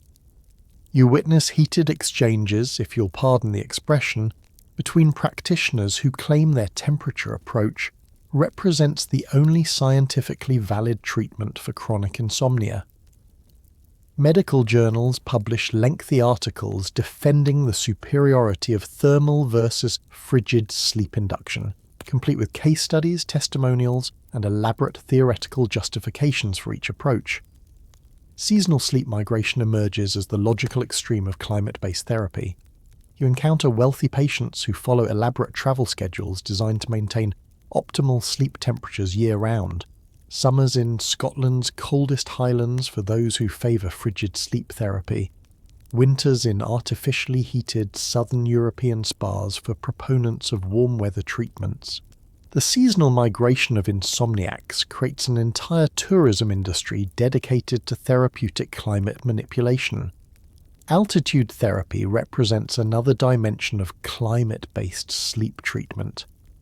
You ascend to Dr. Alpheus Mountaintop's high-altitude sleep retreat, perched on a peak where the thin air supposedly creates conditions that naturally promote drowsiness and deep sleep. Patients struggle with the reduced oxygen levels while their bodies adjust to what Dr. Mountaintop calls therapeutic atmospheric pressure. The theory suggests that modern urban air contains too much oxygen, overstimulating nervous systems that evolved at higher elevations. The apparatus required for extreme climate therapy reaches impressive levels of Victorian engineering sophistication. You examine the mechanical systems that Dr. Winterbourne uses to maintain Arctic conditions: steam-powered refrigeration units, insulated chambers with precisely controlled ventilation, and heating systems that can be rapidly activated for emergency warming. The technology rivals that of contemporary industrial applications, suggesting serious investment in climate manipulation equipment. Combination climate therapies attempt to harness the benefits of both temperature extremes through alternating exposure protocols. You witness treatments that cycle patients between hot and cold chambers according to carefully calculated schedules. 30 minutes in desert heat followed by 15 minutes of Arctic cold, repeated throughout the night in patterns designed to exhaust the body's temperature regulation systems and force deep sleep through sheer physiological confusion. The social dynamics of extreme climate therapy create unique communities of patients who bond through shared environmental challenges. You observe how Arctic sleep patients develop camaraderie similar to polar explorers, while desert therapy participants form relationships based on surviving extreme heat together. The shared ordeal creates psychological support networks that may contribute as much to therapeutic success as the actual climate manipulation. Historians still argue whether Victorian climate therapy represented legitimate medical insight about temperature's effects on sleep or simply reflected cultural fascination with extreme experiences and exotic travel. But some observations prove remarkably prescient. Modern sleep research confirms that body temperature regulation plays crucial roles in sleep onset and quality, validating Victorian recognition of thermal factors in sleep disorders. Women's climate therapy requires special considerations due to Victorian beliefs about feminine sensitivity to temperature extremes. You observe specialized programs that promise to provide therapeutic climate benefits while maintaining social propriety. Private chambers where ladies can undergo treatment without male supervision, modified clothing designed for extreme temperature exposure, and graduated protocols that accommodate supposedly delicate feminine constitutions. The international dimension of climate therapy creates competition between different national approaches to therapeutic temperature manipulation. You encounter British practitioners emphasizing cold exposure and rugged endurance, Mediterranean establishments promoting warm weather healing traditions, and alpine facilities claiming unique advantages from mountain air and elevation. Each regional approach incorporates local climate conditions into their therapeutic theories. Quality control in extreme climate therapy presents obvious safety challenges that Victorian practitioners address, with varying degrees of competence. You observe facilities ranging from sophisticated operations with trained medical staff and emergency protocols, to dangerous establishments where inadequate supervision puts patients at genuine risk of hypothermia or heat stroke. The dramatic nature of these treatments amplifies both potential benefits and serious dangers. The economic model of climate therapy requires substantial infrastructure investment but generates impressive profits through extended residential treatment programs. You notice how these establishments operate more like luxury resorts than medical facilities, offering comprehensive lifestyle experiences that appeal to wealthy patients seeking dramatic interventions for chronic health problems. The exotic nature of extreme climate manipulation helps justify premium pricing. Measurement and documentation of climate therapy results produces detailed records of how temperature manipulation affects individual sleep patterns. You examine patient journals that track correlations between specific temperatures, humidity levels, air pressure, and sleep quality with impressive precision. These Victorian climate researchers approach their environmental manipulations with scientific methodology that anticipates modern sleep laboratory techniques. As you experience both the Arctic freeze of Dr. Winterbourne's facility and the desert heat of Dr. Scorching's establishment, you realize that Victorian climate therapy represents an intuitive understanding of how environmental factors affect sleep quality, even if their extreme approaches seem unnecessarily dramatic from your modern perspective. You enter the sound laboratory of Professor Harmonica Slumber, where the walls are lined with peculiar acoustic devices that hum, whistle, and drone in carefully orchestrated patterns designed to lull the human brain into submission. The professor himself, wearing specially designed ear coverings that supposedly protect him from his own sleep-inducing sounds, demonstrates his latest invention, a mechanical orchestra of tuning forks, rotating cylinders, and vibrating strings that produces what he calls scientifically precise somnolent symphonies. The theoretical foundation of Victorian sound therapy draws from emerging understanding of how rhythmic patterns affect consciousness and newly discovered connections between auditory stimulation and nervous system responses. You observe Professor Slumber's elaborate charts documenting which frequencies supposedly promote drowsiness, which rhythmic patterns induce relaxation, and which combinations of sounds can override the mental activity that prevents natural sleep on set. His approach treats insomnia as an acoustic problem requiring carefully engineered auditory solutions. Musical sleep therapy represents the more refined approach to sound-based treatment. You attend an evening concert at Madame Nocturne's Institute for Therapeutic Melodies, where professional musicians perform compositions specifically written to promote sleep rather than entertainment. The program includes Lullaby for Exhausted Businessmen, performed on specially tuned instruments, soporific sonata in the key of drowsiness, and an ambitious piece called Symphony for the Sleepless that supposedly guides listeners through the precise stages of natural sleep onset. Mechanical sound devices eliminate the need for live musicians while providing consistent, controllable acoustic environments. You examine Professor Slumber's automatic drowsiness engine, a clockwork contraption that can operate for hours without human intervention, producing steady combinations of tones, rhythms, and white noise that supposedly replicate the sound conditions most conducive to deep sleep. The device represents Victorian engineering applied to the challenge of creating perfectly optimized acoustic sleep environments.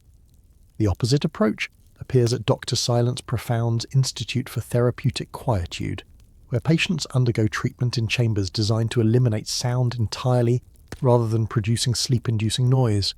You experience the unsettling sensation of complete acoustic isolation, where even your own heartbeat becomes audible in the artificial silence. Dr. Profound's theory suggests that modern urban noise pollution overstimulates auditory systems, and only complete silence can allow nervous systems to achieve natural rest. Water sound therapy creates another category of acoustic sleep treatment that harnesses the supposedly natural sedative effects of flowing water. You visit establishments where elaborate fountain systems produce carefully controlled water sounds, gentle trickling for mild insomnia, steady rushing for severe sleep disorders, and complex combinations that cycle through different water flow patterns during the night. The theory draws from observations that people often sleep better near streams, rivers, or ocean waves. The social aspects of group sound therapy create shared acoustic experiences that individual treatments cannot provide. You observe evening sessions where multiple patients recline in comfortable chairs, while musicians or mechanical devices fill the room with sleep-promoting sounds. The group setting allows practitioners to treat several patients simultaneously while creating social pressure to respond appropriately to the therapeutic audio environment. Combination sound and silence therapies attempt to harness the benefits of both acoustic stimulation and auditory deprivation through alternating exposure protocols. You witness treatments that cycle patients between sound-filled chambers and completely quiet rooms according to precisely timed schedules designed to exhaust the auditory nervous system and promote sleep through acoustic confusion. The complexity of these protocols requires elaborate scheduling and specialized facilities. The measurement of sound therapy effectiveness produces detailed documentation of how different acoustic environments affect individual sleep patterns. You examine patient journals that correlate specific sounds, volumes, rhythmic patterns, and frequencies with sleep onset times, dream content, and morning alertness levels. These Victorian audio researchers approach their sound manipulations with scientific methodology that anticipates modern sleep laboratory acoustics research. Historians still argue whether Victorian sound therapy represented legitimate understanding of how auditory stimulation affects sleep, or simply reflected cultural assumptions about music's emotional and psychological effects, but many of their observations prove remarkably accurate. Modern sleep research confirms that consistent low-level sounds can indeed promote sleep, while sudden noises disrupt rest, validating Victorian recognition of acoustic factors in sleep disorders. Women's sound therapy incorporates Victorian beliefs about feminine sensitivity to musical and acoustic stimulation, You observe specialized programs that promise gentle, refined auditory experiences appropriate for supposedly delicate feminine nervous systems, soft musical performances in private settings, mechanical devices that produce subtle rather than dramatic sounds, and acoustic environments that avoid any sounds deemed too stimulating for ladies. The international exchange of sound therapy techniques creates a global network of practitioners sharing musical compositions, mechanical designs, and theoretical approaches. You encounter correspondence between British, German, and Italian sound therapists describing their various acoustic methods for sleep induction. European practitioners often emphasize classical musical traditions, while American sound therapists incorporate elements of folk music and natural sounds. Professional training in therapeutic sound production creates specialized practitioners who combine musical skills with supposed medical knowledge. You observe institutions that teach students to compose sleep-inducing music, operate complex sound-generating machinery, and analyze individual patient responses to different acoustic interventions. The training program suggests genuine belief in sound therapy's medical legitimacy rather than simple commercial exploitation.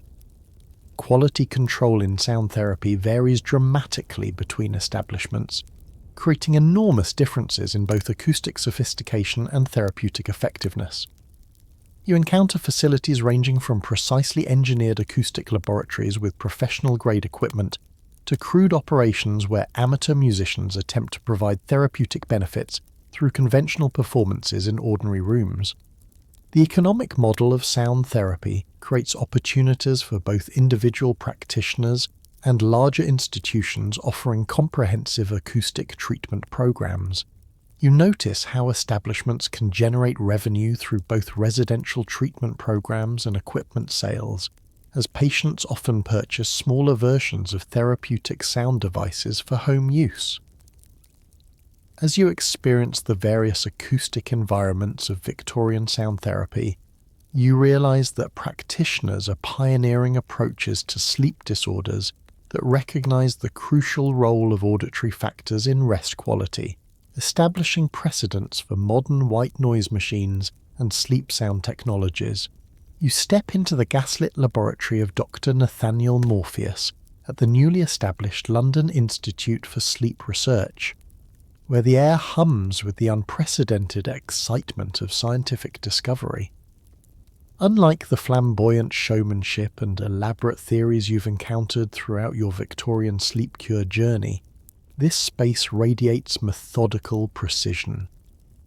Dr. Morpheus himself, a thin gentleman with ink-stained fingers and wire-rimmed spectacles, peers over detailed charts documenting sleep patterns with the same careful attention that astronomers give to celestial movements.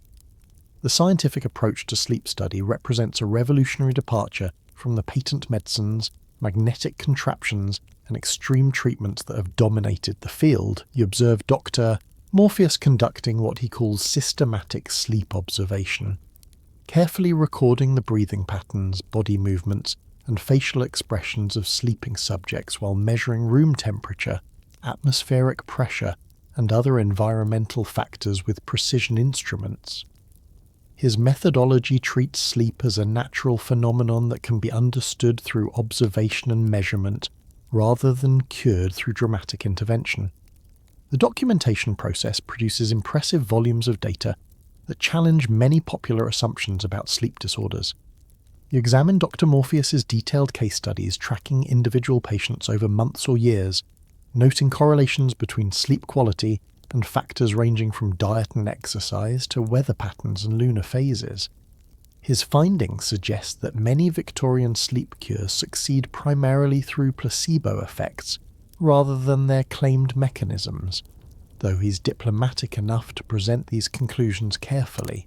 Sleep pattern analysis reveals fascinating individual variations that contradict the Victorian assumption that everyone should sleep identically. You observe Dr. Morpheus documenting how some patients naturally require less sleep than others, how certain individuals function better with afternoon naps, and how sleep needs change with age, health status, and life circumstances. His research suggests that many insomniacs may simply have sleep patterns that don't conform to social expectations rather than medical disorders requiring dramatic treatment. The measurement of sleep quality introduces objective criteria for evaluating treatment effectiveness. You witness Dr. Morpheus using mechanical devices to monitor breathing patterns, recording instruments that track body movement during sleep, and timing mechanisms that precisely measure how long patients require to fall asleep. His quantitative approach provides tools for distinguishing genuine therapeutic benefits from wishful thinking and commercial exaggeration. Environmental factor research produces surprising insights about which external conditions actually affect sleep quality. You observe systematic experiments where Dr. Morpheus manipulates room temperature, air circulation, lighting conditions, and noise levels while carefully measuring their effects on sleep onset and duration. His findings suggest that many elaborate Victorian sleep aids address non-existent problems while ignoring simpler environmental factors that genuinely influence rest quality. The psychological dimension of sleep disorders receives increasingly sophisticated attention as Dr. Morpheus documents connections between emotional states and sleep patterns. You witness his careful interviews with patients about their daily experiences, personal relationships, and sources of stress or anxiety. His research suggests that many sleep problems reflect psychological rather than physical causes, anticipating later developments in psychiatric medicine. Comparative studies of different treatment approaches produce the first systematic evaluations of Victorian sleep cure effectiveness. You examine Dr. Morpheus's careful documentation of how patients respond to various interventions: patent medicines, mechanical devices, climate therapy, exercise regimens, and dietary modifications. His findings reveal enormous variation in individual responses and suggest that no single approach works for everyone. The training of other sleep researchers creates a new medical specialty based on systematic observation rather than theoretical speculation. You observe Dr. Morpheus instructing younger physicians in proper sleep study methodology, how to conduct objective observations, maintain detailed records, and distinguish correlation from causation in their findings. The educational program suggests growing recognition that sleep disorders require specialized knowledge and training. Historians still argue whether Victorian sleep research represented genuine scientific advancement or simply more sophisticated versions of earlier medical theories. But Dr. Morpheus's systematic approach anticipates many principles of modern sleep medicine. His emphasis on individual variation, environmental factors, and psychological influences provides foundations for understanding sleep that transcend the specific limitations of Victorian medical knowledge. The institutional development of sleep research creates the first facilities specifically designed for studying rather than treating sleep disorders. You explore laboratories equipped with specialized furniture for comfortable observation, recording equipment for documenting sleep patterns, and controlled environments for systematic experimentation. The infrastructure suggests serious institutional commitment to understanding sleep as a legitimate subject for scientific investigation. International collaboration between sleep researchers produces the first systematic exchange of findings about sleep patterns across different populations and cultures. You examine correspondence between Dr. Morpheus and researchers in other countries, documenting similarities and differences in sleep disorders, treatment responses, and cultural attitudes toward rest and insomnia. The comparative approach reveals which sleep problems may be universal versus culturally specific. The economic model of scientific sleep research requires different funding sources from commercial sleep cure enterprises. You observe how Dr. Morpheus relies on grants from medical institutions, donations from wealthy patrons interested in scientific advancement, and fees from consultation services that apply research findings to individual patient care. The funding structure reflects growing recognition that understanding sleep requires long-term investment in systematic research rather than quick commercial exploitation. Quality control in scientific sleep research depends on peer review and replication rather than testimonials and marketing claims. You witness Dr. Morpheus presenting his findings to medical societies where other physicians can examine his methodology, question his conclusions, and attempt to reproduce his results in their own practices. The accountability mechanisms distinguish scientific research from commercial promotion.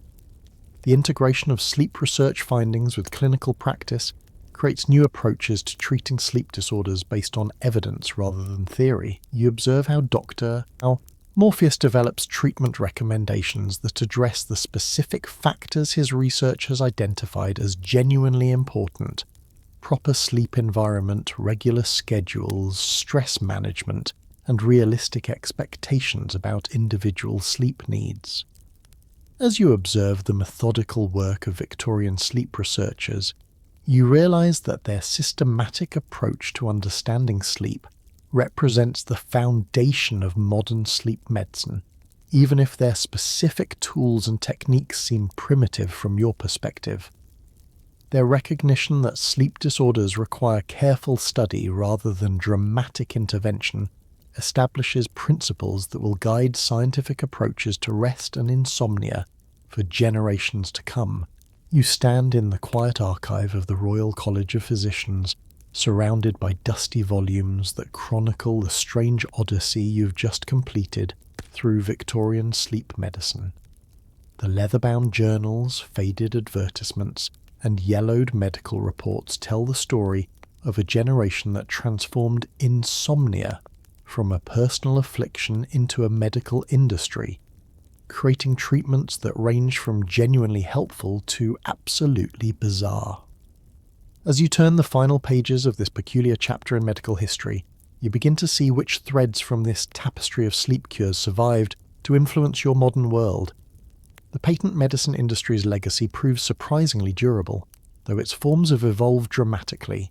You trace the lineage from Victorian laudanum bottles to modern prescription sleep aids, recognizing how the fundamental approach, solving sleep problems through chemical intervention, persists even as the specific chemicals change.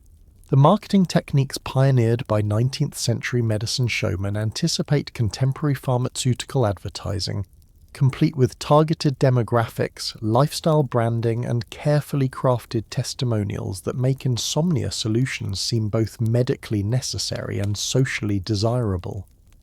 Dr. Morpheus's scientific approach to sleep research establishes foundations that modern sleep medicine continues to build upon. You observe how his emphasis on systematic observation, environmental factors, and individual variation anticipates contemporary sleep studies, polysomnography, and personalized treatment approaches. His recognition that sleep disorders require careful study rather than dramatic intervention provides methodological principles that distinguish legitimate sleep medicine from commercial exploitation, a distinction that remains relevant in your era of sleep apps and wellness marketing. The mechanical sleep devices of Victorian inventors prove remarkably prescient in their recognition that technology could address sleep disorders.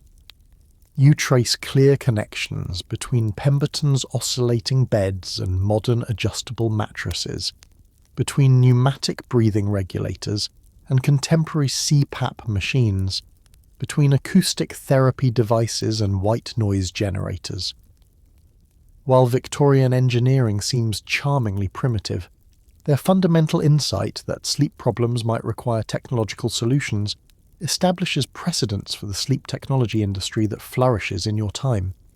Temperature therapy's extreme Victorian applications evolved into more moderate but persistent approaches to sleep environment optimization. You recognize how Dr. Winterbourne's Arctic chambers and Dr. Scorching's desert treatments anticipated modern understanding of thermoregulation's role in sleep quality. Contemporary recommendations about bedroom temperature, cooling mattresses, and climate control systems reflect Victorian recognition that thermal factors significantly influence rest. though thankfully without requiring patients to endure genuine Arctic conditions. The dietary approaches to sleep disorders prove surprisingly sophisticated in their recognition of connections between nutrition and rest quality. You observe how Victorian theories about meal timing, food selection, and digestive patterns anticipate modern sleep hygiene recommendations about caffeine restriction, evening meal scheduling, and the relationship between blood sugar stability and sleep continuity. While the specific theories about sympathetic digestion seem quaint, their systematic attention to nutritional factors provides foundations for contemporary integrative approaches to sleep medicine. Exercise therapy's Victorian extremes evolved into balanced recommendations that validate Colonel Biffington's core insight about the relationship between physical activity and sleep quality. You trace connections between military-style exhaustion protocols and modern recommendations about regular exercise, timing of physical activity, and the role of fatigue in promoting natural sleep onset. Contemporary sleep medicine's emphasis on lifestyle factors reflects Victorian recognition that sedentary modern life contributes to sleep disorders. The hydropathic movement's focus on comprehensive lifestyle intervention anticipates modern wellness approaches to sleep disorders that address multiple factors simultaneously. You observe how Victorian spa treatments evolved into contemporary sleep retreats, wellness centres, and integrative medicine programs that combine environmental manipulation, stress reduction, and lifestyle modification. While modern approaches avoid the extreme discomfort of Victorian water cures, they retain the insight that sleep problems often require comprehensive rather than single-factor interventions. Mental magnetism's emphasis on psychological factors in sleep disorders proves remarkably prescient, though its supernatural theories gave way to evidence-based psychotherapy. You trace clear connections between Victorian magnetists' attention to individual psychology and contemporary cognitive behavioral therapy for insomnia, mindfulness-based sleep interventions, and stress management approaches. The recognition that sleep disorders often reflect psychological rather than purely physical problems establishes foundations for non-pharmaceutical treatment approaches. Historians still argue whether Victorian sleep medicine represents genuine progress or simply elaborate commercialization of human suffering, but the evidence suggests a complex mixture of both insight and exploitation. The period's wild experimentation produced genuine discoveries alongside obvious quackery, establishing patterns of innovation and marketing that continue to influence how sleep disorders are understood and treated. The economic model of Victorian sleep medicine, transforming a universal human experience into a medical market, establishes precedents for contemporary sleep industry commercialization. You observe how 19th century entrepreneurs recognize that desperate insomniacs represent profitable consumers, creating business models that contemporary sleep technology companies, pharmaceutical manufacturers, and wellness providers continue to refine and expand. The social dimensions of Victorian sleep medicine reveal how cultural attitudes toward rest, productivity, and medical intervention shape treatment approaches across historical periods. You recognize how Victorian anxieties about industrial life's effects on natural rhythms anticipate contemporary concerns about technology's impact on sleep, while their faith in progress and innovation mirrors modern enthusiasm for sleep tracking devices and optimization strategies. Quality control challenges that plagued Victorian sleep medicine persist in contemporary forms, as consumers still struggle to distinguish legitimate treatments from commercial exploitation. The period's lack of regulatory oversight anticipated ongoing challenges in evaluating sleep aids, wellness products, and alternative treatments that make impressive claims without rigorous evidence. International variations in Victorian sleep medicine established patterns of cultural difference in approaching sleep disorders that continue to influence contemporary treatment philosophies. You observe how different national approaches to medicine, wellness, and lifestyle intervention create ongoing variation in how different societies address sleep problems.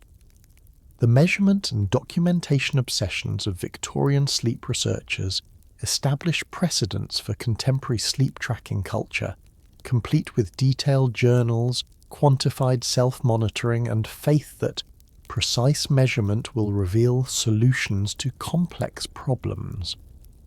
While modern technology provides more sophisticated data collection, the fundamental approach, believing that better information leads to better sleep, reflects Victorian confidence in systematic observation. As you close these historical volumes and prepare to return to your modern world, you realize that Victorian sleep medicine's strange legacy surrounds you in countless ways, from the prescription sleep aids in medicine cabinets to the temperature-controlled bedrooms, white noise machines, and sleep tracking devices that populate contemporary bedrooms. The Victorians' recognition that modern life disrupts natural sleep patterns while simultaneously creating markets for sleep solutions establishes patterns that continue to shape how you understand and address the timeless challenge of achieving peaceful rest in a restless world. The Victorian sleep cure industry may seem charmingly antiquated from your perspective, but its fundamental insights about the relationship between lifestyle, environment, psychology, and sleep quality provide foundations that modern sleep medicine continues to build upon. Even as specific treatments evolve from laudanum bottles to melatonin tablets, from magnetic chambers to smart mattresses, from mesmerism sessions to cognitive behavioral therapy. Wind down. As the gaslights dim in these Victorian laboratories and the last echoes of mechanical sleep devices fade into historical silence, you find yourself drifting back through time toward your own comfortable bedroom. The desperate voices of 19th century insomniacs grow softer now, their worries about industrial noise and artificial lighting blending into the gentle hum of your modern world's own sleep challenges. You can almost hear the whispered gratitude of those long-ago patients who found some measure of peace, whether through Dr. Morpheus's careful observations, Madame Celestine's soothing attention, or simply the hope that someone understood their sleepless struggles. Their experiments may seem strange to you now, but their fundamental longing for rest connects across the centuries to your own desire for peaceful slumber. The Victorian journey reminds you that every generation discovers sleep anew, finding their own paths through the ancient mystery of consciousness yielding to dreams.